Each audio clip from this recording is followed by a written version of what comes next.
Today, we're taking a look at the Festool router table.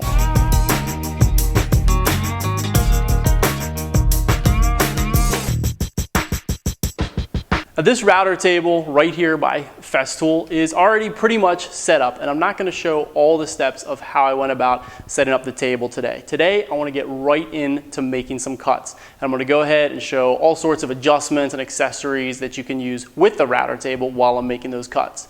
I've already hung the OF 1400 underneath, so we're pretty much ready to go. First, I'm going to go ahead and install a router bit. So just grab the crank handle here on the side and pop it in and easily raise the router all the way up so I can access the collet from the top. I'll pop my bit into that collet. So I need to reach under the router table and around to the back to lock the router from moving while I go ahead and use the wrench from above and go ahead and turn this. And it's a ratcheting collet, so that's really easy to lock it down. A few cranks and we're all set.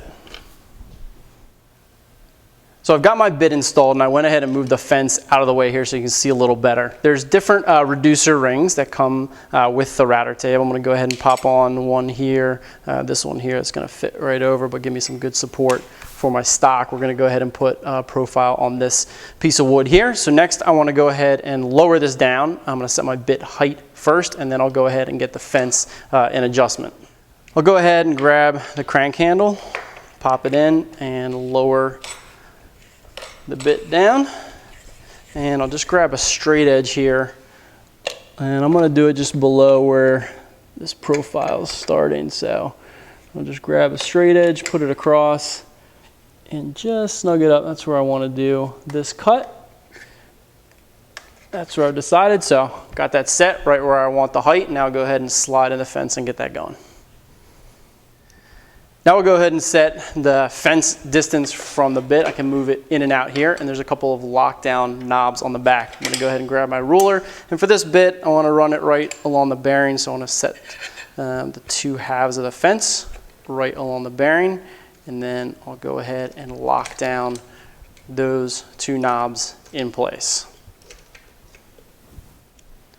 Now I'm going to go ahead and slide in the two halves of the fence, the two rulers, to be within 2 to 5 millimeters of my cutting edge. Now, if the ruler can't get exactly where you want it, at first mine was overhanging the cutter and I couldn't slide it further back. There's an adjustment on the back here. There's a couple of knobs and you simply unscrew it and you can move where that ruler attaches and then slide it back on and you'll be good to go.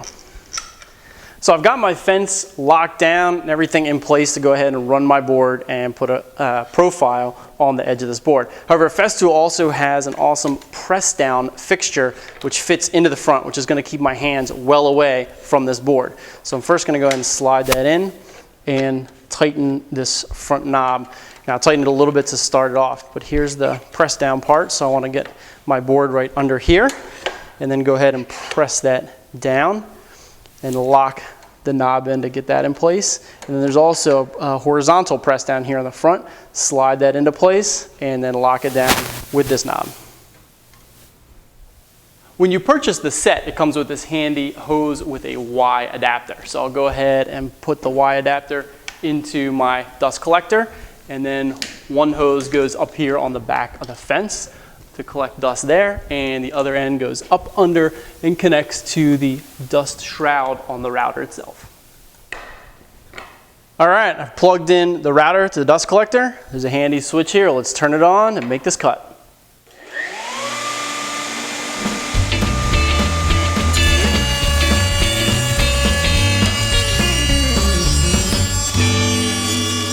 After routing this edge here, this is all the chips that I could find. Pretty nice dust collection. Now this profile bit didn't require it, but some profile bits you're taking a little bit off the edge, so you want to offset your fences, and to do that you simply unlock this little knob here at the top, and then this knob here will move this front ruler in and out, and every full turn of this knob is just 1 millimeter. So there's a couple of full turns to move it a couple of millimeters back in case you need to offset the two halves, and then you can simply lock that down and you're ready to go. I've gone ahead and put on the sliding table and miter gauge, which runs really smoothly. And this attaches to the table with a couple of screws here on the front. And so you can go ahead and put that on, make some adjustments to get it nice and flat. What I'm gonna go ahead and do here is put a dado towards the end of this board. So I've gone ahead and got a straight bit installed here. I'll pop in a reducer ring. We'll go ahead and raise that up to about 1/2 inch, and I'm going to go ahead and use the sliding table and put a nice dado right across the end of this board.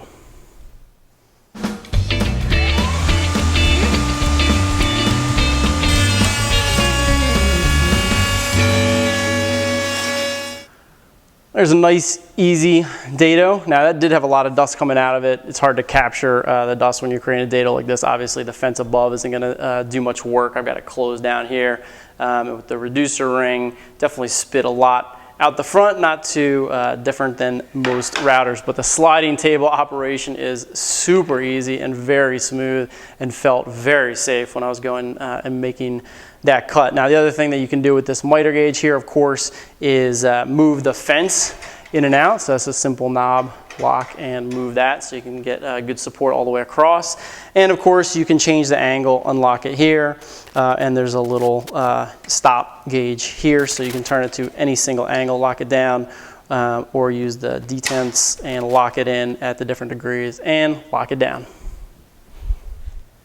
So now on to one of my favorite operations here at the router table, and that is template routing. I use this all the time for curved work using a template routing bit. So here at the router table, I've installed the curved guard on top, and that simply goes on with a few screws here at the back. And then over here is a long screw with a guide rail. And this guide rail is adjustable, and you run it right up to the bearing, in fact, touching the bearing. And this is going to give full support for starting the workpiece here against that template routing bit. So instead of just a single starter pin, we've got a whole guide rail here for starting us off. The guard is installed and the guide rail is set. I just want to drop the shroud here on top just above my workpiece to make sure that I'm safe. So I'll drop that down and tighten these couple of screws here, and we're ready to go.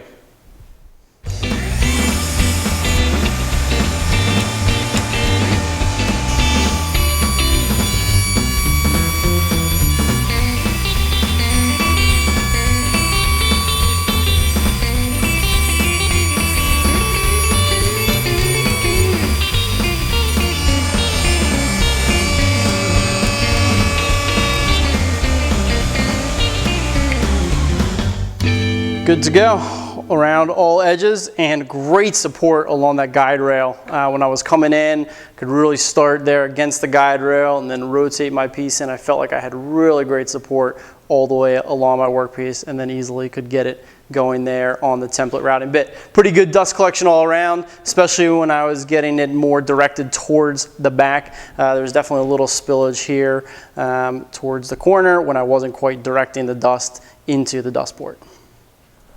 So there is the Festool router table, and I had the Festool OF 1400 installed. Now today we've taken a look at the full set, and if you purchase the full set, you get not only the table but also the sliding table, the miter gauge, the extension table, and the Y-hose dust collection, all of which allow this to be very versatile. You've seen just in the few cuts today, whether it's edge profiling, running rabbets or an edge profile, or running on the end of boards using the sliding table and the miter gauge, doing dados, or running other cuts along the end, all the way to freehand routing.